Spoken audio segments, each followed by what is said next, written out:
तपाईलाई थाहा छ, तपाईले अस्ट्रेलियामा अंग्रेजी भाषा बोल्न नजानेको कारणले गर्दाखेरि कुनै पनि सेवाबाट वञ्चित हुनु पर्दैन। यदि तपाईलाई कुनै आपत पर्यो, कुनै पनि सेवामा जानुभएको छ, सेवा लिनलाई अंग्रेजी भाषा बोल्न नजानेर तपाईलाई चाहिँ अप्ठ्यारो भइरहेछ र त्यो सेवा लिनलाई चाहिँ भाषाको कारणले गर्दाखेरि अवरोध पुगिरहेको छ भने तपाईले तुरुन्तै दोभाषी सेवा लिन सक्नुहुन्छ।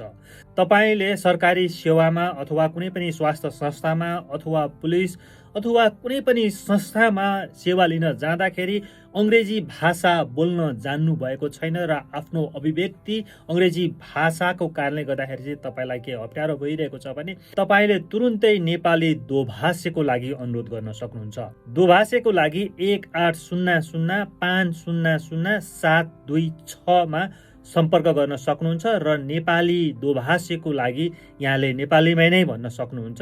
नेपाली नेपाली नेपाली भनेर नेपाली दोभाषीको सहयोगमा फोन जोडाइदिन्छ अथवा उक्त संस्थालाई दोभाषीको लागि अनुरोध गर्न सक्नुहुन्छ।